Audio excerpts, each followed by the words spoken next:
For the first time in a very, very long time, I can actually say, I can't believe that Chelsea didn't take all 3 points, while at the same time saying, I can't believe that we got a point. Chelsea play host to Nottingham Forest and come away with a 1-1 draw. Let's get into it. And blue is the colour. Essien! Drogba! Lampard! That could be the championship!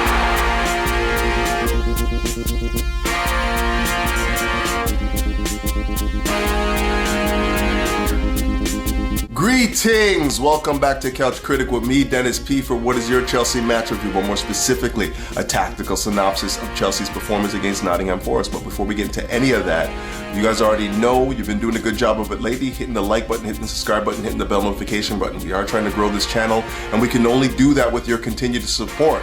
But without further ado, let's get into the review.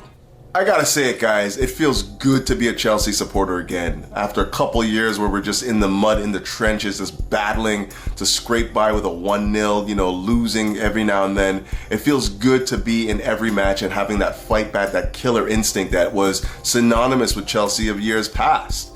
And we have one person to thank for it. Obviously, Enzo Maresco's done a good job of obviously communicating his tactics to the team and getting good results as a result of that. Now, that's not to say that there isn't a lot of things that we need to work on as a team, but this early stage of the season, we're seeing a lot of good football being played. The application is very, very good. The dynamic is very, very high. And while I can't necessarily say we're in a title race, we're certainly not out of it either. So, a lot of big matches to come to test the mettle of this Chelsea team. And I'm looking forward to it. This next period of games where we play Liverpool, Arsenal, Man United, Tottenham. This run of games is really going to test the mettle of this team and see exactly what we made of. But against one of the stingiest defenses in the Premier League this year, this Nottingham Forest team, I thought Chelsea did enough to win, but at the same time, we also could have lost it very easily if not for Robert Sanchez. Both goaltenders, Matt Seiss and Robert Sanchez, had fantastic games and led to a really, really exciting game. Lots of action, lots of chances for both teams to take all 3 points. But in this match review, we're going to be focusing on the roles of Malo Gusto and Cole Palmer in our build-up phase.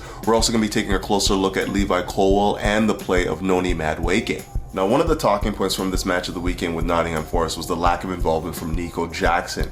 And for me, there was a number of reasons as to why that was the case. Now, first of all, obviously Nottingham Forest defend very deep, and it took away the ability for Nico Jackson to run in behind. And even in the instances where they weren't as deep, they're a little bit more of a mid-block, they made it very, very difficult to play through the middle. So as a result, Chelsea were looking to get the likes of Cole Palmer on that right flank again, where he could, find space and look to pick passes. And if you watched my video last week where we talked about Cole Palmer getting into that exact same pocket of space on the right, where he could hit those first-time balls in behind to the likes of Nico Jackson, you can see that I thought that tactic was very, very effective. Cole Palmer coming to find space on the right-hand side, first-time hits in behind, Nico Jackson getting in 1v1 situations. In this game, it was just completely different. There was no space for Nico Jackson to attack the box. And as a result, when you see Cole Palmer come out to get the space, it's basically isolating Nico Jackson against 3 or 4 different defenders. For the most part, there was just no connection between our number 10 and our number 9. And everything that we were doing was basically building out to the flanks. And while we did have some success going down the flanks with the likes of Noni Madueke going at Moreno and Sancho going at Ola Aina on the other side, I felt that the game just needed to come centrally a little bit more, Chelsea to attack a little bit more direct through the middle. And the reason why we couldn't do that effectively is because our number 10 was isolated on the right. But it wasn't only that. I felt like our build-up play, playing out from the back, was extremely disjointed. We're having a lot of trouble getting the likes of Malo Gusto and Caicedo onto the ball. And for the most part, I could not get an understanding as to what Malo Gusto's role was in our second phase build-up. I mean, with the likes of Cole Palmer coming so deep to collect, to get into the second phase of our build-up, it kind of mitigated Malo Gusto's role to get on the ball and, play it a little bit further. And don't get it twisted, obviously Malo Gusto did not have a very good game. Even when he did get on the ball, he wasn't really looking to make those forward passes into spaces where the likes of Cole Palmer or Madueke can get on the ball. He was turning it over at an alarming rate, in particular in that first half. And maybe it was for that reason that we saw Cole Palmer dropping a little bit deeper into the second phase to, initiate our build-up, because Malo Gusto just wasn't giving us enough in that particular space. But, I don't think that that's enough. I think that if Malo Gusto is going to be playing that inverted midfielder role where he's coming in and he's going to be part of that midfield duo with the likes of Caicedo, Fernandes, whoever it is that's playing in there. He has to be more effective at initiating our second phase and getting the ball into the likes of Cole Palmer or spraying it out to the left to Sancho, Fernandes, whoever it may be. And the reason for it is very simple. If we're going to be facing low blocks, we're going to have presence at the spear of our attack. We're going to have the likes of Cole Palmer, Nico Jackson, Nkunku, Felix, Fernandes spearheading our attack and giving the defenders something to think about. This game is a perfect example of what I mean when I say that Malo Gusto has to be better in our build-up phases when we're looking to do those third man releases. I mean, there were a couple opportunities in this game in particular where he was the third man release, trying to release either Jackson or find Cole Palmer in the space, and every time he got on the ball, the one-touch pass out to Cole Palmer is wayward. When he's looking to release Jackson into space, the pass just it's not weighted correctly. So for me, Malo Gusto has a very, very important role in our build-up phases, and for quite some time now, he hasn't really been effective at getting on the ball and being one of the conduits to get us playing football. And, if we have to continually resort to Cole Palmer dropping deeper to get on the ball, we're going to have a lot of problems, facing low blocks and breaking them down effectively as well. I just want to take this time to acknowledge a player that has slipped under the radar as far as casual Chelsea fans go. I know most of you guys are not casual if you're watching my video, but I really wanted to take this time to acknowledge the play of Levi Colwill and just really give him his flowers. He's been exceptional this entire year. His improvement on the ball, his ability to pick passes and the confidence, the composure, the reading of the game is getting a lot better. He's really developing into a really bossy center back, a guy that's taking command of that back line and really marshalling him effectively. I thought that he had a fantastic game in possession and out of possession against Nottingham Forest, but it's the passing range that was the most evident, because as I said in the last segment, is Chelsea were having a lot of problems playing through the middle of the pitch. We're having problems getting the likes of Caicedo and Malo Gusto on the ball. But every time we got the ball to the feet of Levi Colwill, he was ranging passes into the likes of Nico Jackson, ranging passes into the likes of Cole Palmer, Madueke and whatnot. And it would help Chelsea get more direct attacking moves going forward. That is just indispensable when you're playing against a team that is, crowding out your midfield, making it very difficult to play through them.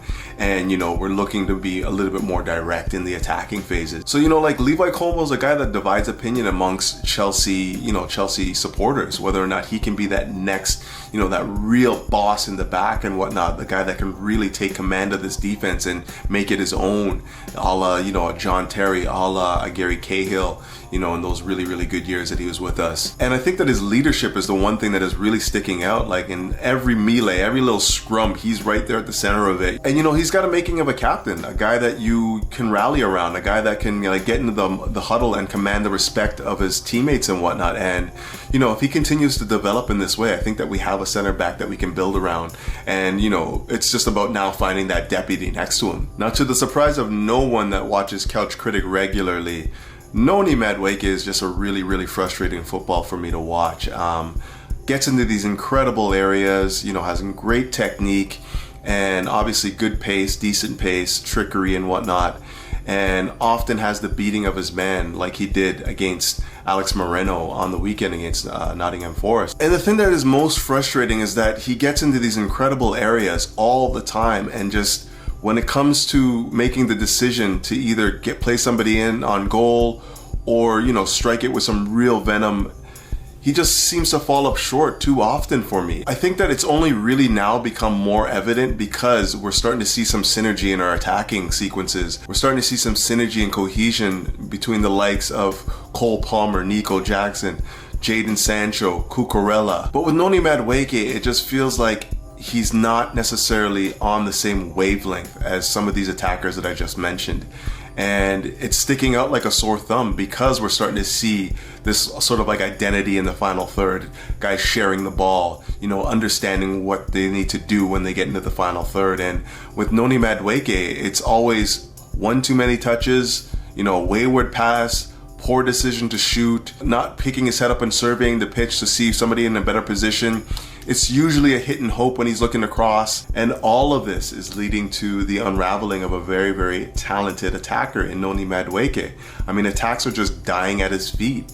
Attacks are just not reaching their apex, reaching the point of, execution when they fall to the feet of Noni Madueke, because his decision making is poor and his execution a lot of the times is poor. I mean, to his credit, he did score, and it was a very, very important goal, very timely and whatnot, about 5 minutes after Nottingham Forest went up. And, I was saying the entire match that he was skinning Alex Moreno. He just had no answer for him, and it was just his ability to make the decisions in the final third that were impeding our ability to really, really hurt them. I mean, we have a lot of people in the fan base screaming out for Pedro Neto to take his place. I was one of them at one point, but whenever I see, Neto come into the game, he's not really impacting it in a way that would lead me to believe that he could, usurp or, displace, Noni Madueke in the side right now. So, we need obviously Neto to push him a little bit further. We need Neto to take that next step when he does come on and get those limited minutes and whatnot.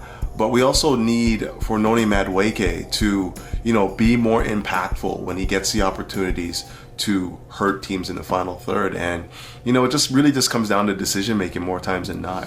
But I do think I'm going to wrap it up there. Chelsea, unfortunate not to get all 3 points against Nottingham Forest, but you can also say that we were very fortunate to get a point. Both goalkeepers were just incredible the entire match. I thought Matt Seiss made some worldies against the likes of Cole Palmer, like a double save there, and then of course Nkunku coming on, and I thought for sure he scored. I was jumping out of my seat. I thought for sure he scored when he got his head to it from that Mudryk cross. And just as a side note, I really think that we're asking a lot of Nkunku to be really, really clinical. And the reason why I say that is for players that are used to starting, coming into the games and growing into the match, finding their feet, like Nkunku is, used to being a starter, we're not giving him a lot of runway to find his feet in the game. We're just thrusting him in the dying minutes of the game and expecting him to have impact. And to his credit, he has on more than a few occasions in this game, and of course the Bournemouth game when he finds the winner. But I really feel like when things aren't working for Jackson, we need to go to Nkunku a little bit earlier to allow for him to grow into the match and have a little bit more of a runway to impact it. But yeah, incredible performance from Robert Sanchez. I didn't speak on it. He was obviously my man of the match. A guy that, made some worldly saves of his own in the dying minutes of the game. And, for those that were saying that he's going to be costing us points this season, look again. He's actually won us a few points. He won us a point at Bournemouth, or at least preserved the point at that point with the penalty kick save and whatnot. And then he also won us a point today against Nottingham Forest. And he's not lost any points for us. So he's been quite good, to be honest. I mean, he does have his gaffes here and there, but it's not being impactful in the way that we're losing games and whatnot. So long may that continue. We're in the international break right now. We're going to come back and we face Liverpool without the likes of, Wesley Fofana and Cucurella, who I don't know how he picked up a second yellow or a yellow card to, get to 5. I don't know what happened in that melee that led to him getting a yellow card there. It made absolutely no sense. If you're giving anyone a yellow card there, it's probably to Levi Colwell for, just jumping in and whatnot. For the most part, I saw Cucurella on the sidelines just talking to the fourth official and whatnot. So anyways, it's just another day in the life of Chelsea supporters, Chelsea fans, Chelsea players, and the FA and whatnot. So I'm just going to leave it there. We got Liverpool. It's going to be a tough game, but I'm looking forward to it. I'm looking forward to all of these matches coming up in October and into November, because it's going to be a real test of our mettle and whatnot, and I'm hoping that we can come out the victors in all of them. But until then, keep the blue flag flying high, and up with Chelsea. Peace.